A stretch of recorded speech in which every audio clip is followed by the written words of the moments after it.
My name is Kaia, my pronouns are she, her, and my job titles are the engagement lead at WatchThisSpace and the CEO of Youth the Gap.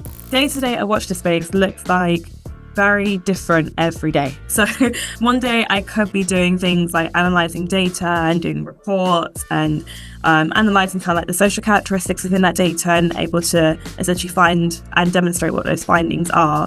Or I could be doing social media marketing and campaigning, or I could be facilitating, either leading or delivering or booking in workshops on behalf of myself or for the people who work at the company. So my role is very diverse and I love that fact. I think my brain works better with that fact. So it's great to have that diversity within my role, especially as we are a diversity and inclusion consultancy. And furthermore, I think events as well, which is one of my most favourite things to do, whether it be hosting them or commissioning other people to host them on my behalf. I think the skills I use most often would be soft skills, and I think that not many people actually are aware of like the importance of having those soft skills. I think we think a lot of the time it's a lot of things to do with logistics and planning, and you know that kind of I think it comes from a wider system of where we've been taught that these hard skills are taking more priority over these softer skills. The sort of person you have to be in order to be in this role is not a specific person, but it's the sort of things about the qualities of this person. So it's somebody who, I think definitely confidence in yourself and being able to lead, say, a meeting, for example, or not be bound by or fearful of, you saying the wrong thing or you disconnecting with somebody. I think the more we're able to have a leaderful future. And I think definitely having those leadership qualities, but not being a tyrant, somebody who's able to collaborate with other people and that teamwork and being able to strategize together. So really, it kind of stems again from those kind of soft skills embodied in a person. So the most challenging parts of it would be because what you find often within this work is levels of understanding. And when you have different levels of understanding and you are being put in a position of an expert because you are well educated in your field, you know your expertise, you know the basics up until the most professional level. And when you're having to essentially navigate through, say, a training or a meeting and having to meet people where they are, but also encourage them to challenge their own selves and to grow, that can be so challenging because you want to come in, you always want to fix things, and you can't do that.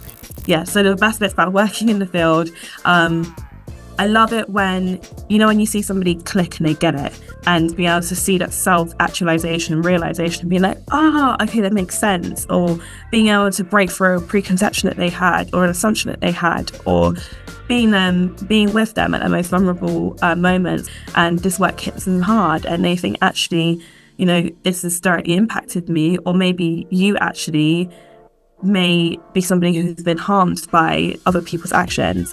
So when you're able to create a psychologically safe space in order to allow people to be vulnerable, I think that's so heartwarming and so wonderful about the jobs that I do. And I think even just like connecting with different people in walks of life and understanding their stories, I think is so beautiful.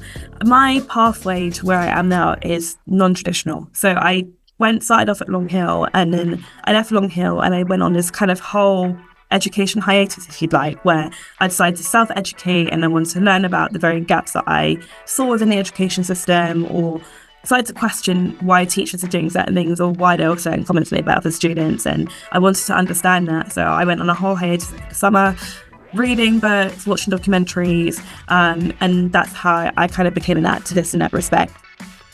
So then I became a youth worker that summer when I left BASVIC. I did that for a year and a half, working with Black and racial minoritized young people and facilitating projects for them for self-confidence, identity, culture, and allowing that to kind of come to light within these projects. Then went into education, which is what I never kind of anticipated, going back and being a tutor and working with year 11s who are on the cusp of passing. And I did that as well as working for the company I now work at freelance basis and being the anti-racisim and allyship lead. There's always this messaging around there has to be this linear pathway where you have to do high school, college, university, and you get the job.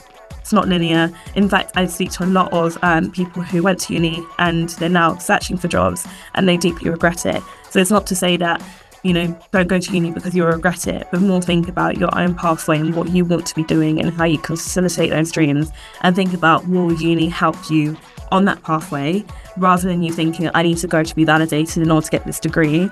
What can you get out of that experience? And is that a position for yourself? And if not, what are the other steps you need to take?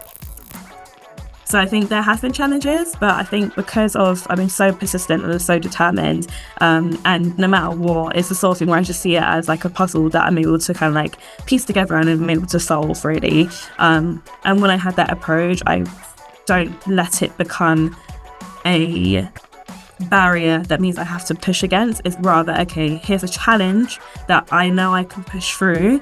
How can I do that and see the solutions through that? I always actually wanted to be a journalist at some point. So I think I always had a passion for English, and I was like, okay, how can I make that happen and what can I do with that? So I was going to kind of navigate kind of like a pathway of journalism and what that looked like, and very grateful to be featured in things like The Guardian and Grazia. And I was like, okay, I could see myself doing that. But when I was doing that and I was organising protests at the time, and I saw how the media was used to weaponise communities like myself, and how actually it put me in danger specifically, and people who were also interviewed and put in the media. So it's not for me. What would I say to my younger self? Everything that you're thinking is legit, so don't gaslight yourself. I think when I was younger and I started questioning everything around me, like I think because there was no avenue of which to bounce off of that other than conversations at home, it was the sort of thing where you're entering systems and you're thinking, am I thinking, is it actually real that I'm thinking, or, am I right to question this? And, I'm in this and I'm thriving from school and, I'm benefiting from it. So then why is it something that I'm questioning? But don't gaslight yourself. I think that's one thing I would say, because it was 100% true and more. Another thing I would say most probably is to keep on going. So I definitely tell myself even then, just keep on going, because I didn't even realise the amount at the time that it would lead to where I am now. And not in a way to be like, just keep strong and carry on, but like, because I hate that kind of toxic positivity, but you got this. And even though like I had so many experiences of bullying and I feel like I didn't really find my core friendship group until really I was in my 20s, it was the sort of thing where even navigating through that and feeling quite isolated and having these negative experiences in school, where I was like, actually, you know what, just keep on going, you've got this.